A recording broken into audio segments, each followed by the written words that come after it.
Hey everybody, and welcome back to our channel. Today I'm going to give you an overview of my little office closet that I have and how I organize things. But the meat of the video is going to be about how I organize our papers into binders.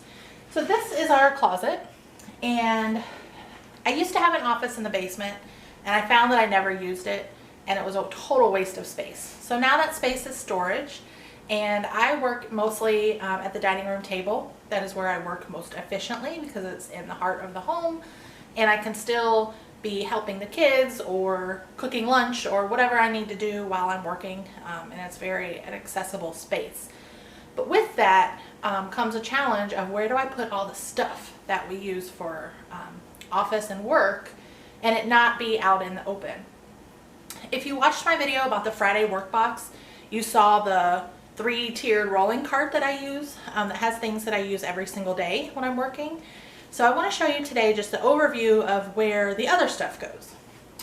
So as you can see on the door, I have just a shoe organizer, and I've got, these pockets are different things. We've got greeting cards, envelopes, stamps, thank you cards, binder clips, so everything has its own pocket.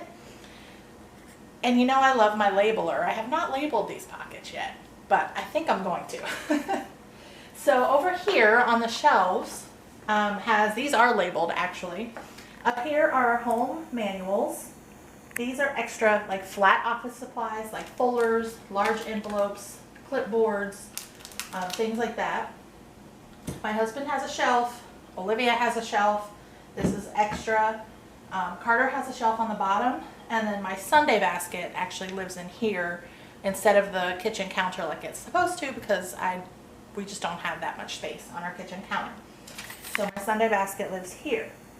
But what I really want to talk to you today is, once you have processed the paper in your Sunday basket, where does it go? It's, your Sunday basket is for actionable papers, for things that you need to reach for frequently throughout the week.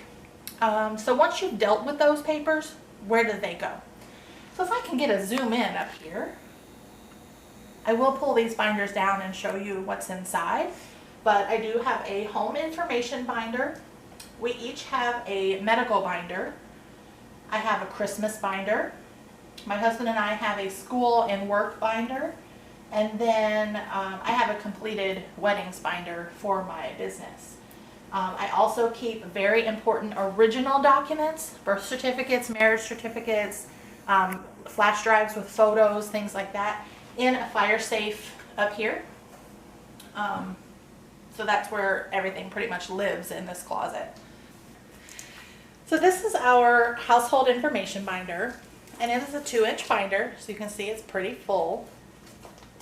So in this binder, I have sections for basic house information, maintenance and improvement, appliances and electronics, and then each of our vehicles has a spot. So I will keep in here any professionals we've used, like a plumber, carpet cleaner, cleaning service, things like that. I will also keep a schedule of home improvements that we've done. So if we have the hot water heater replaced, for example, I'll keep that information in here, what date it was replaced.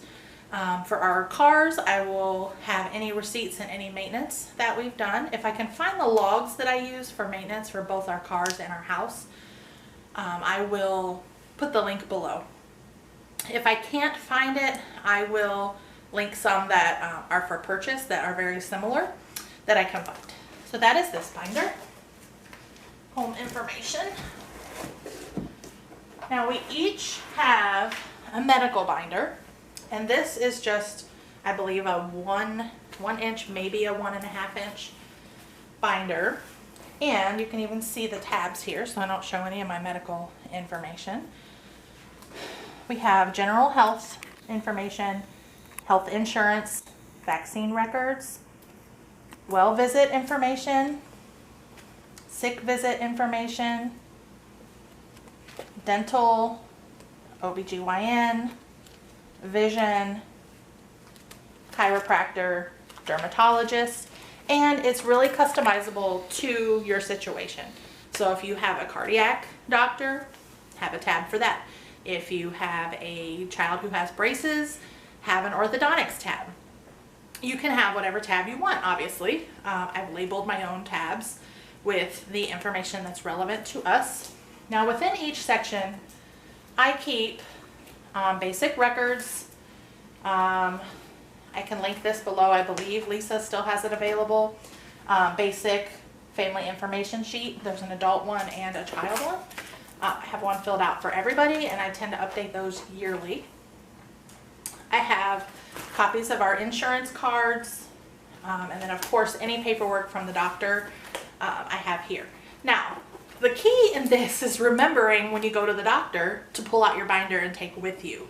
I have heard from several people that doctors take you more seriously when you walk in with a binder, even if it's empty, even if you have a bunch of blank pages inside, they will take you more seriously.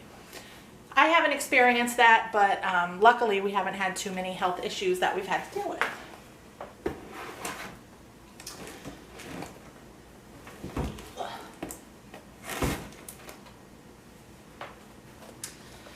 This is my Christmas binder, and it could easily live in your Sunday basket in November and December instead of in a binder, and honestly I might make that change this upcoming year.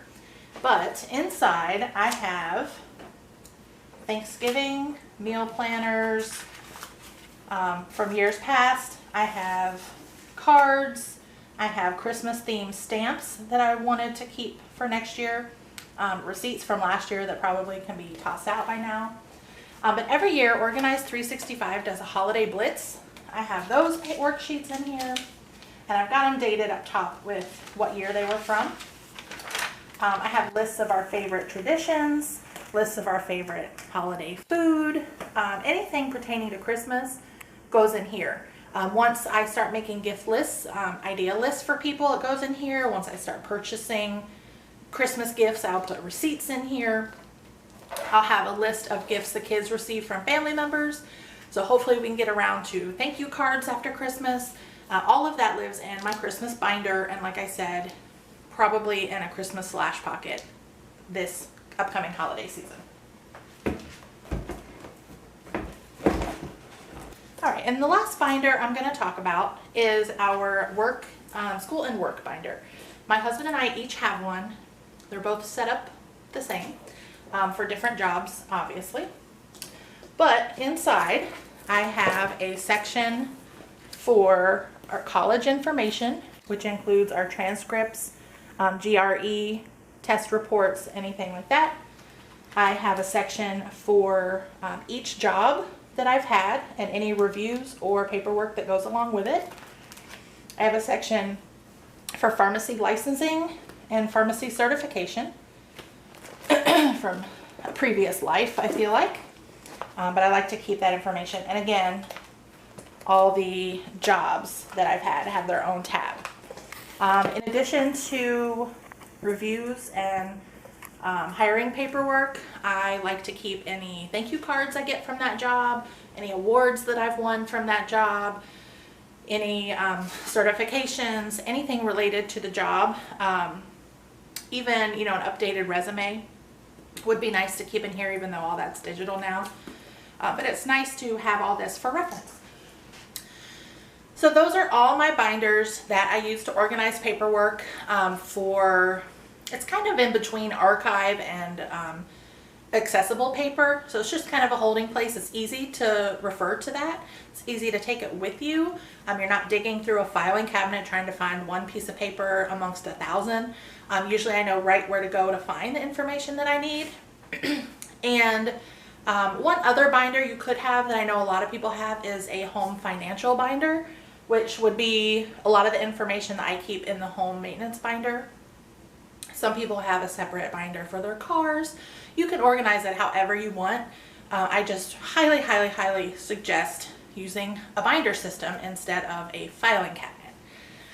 Keep watching and subscribe to get updates when I have new videos available. I've got lots of organizing projects in the house coming up, and I cannot wait to share them with you.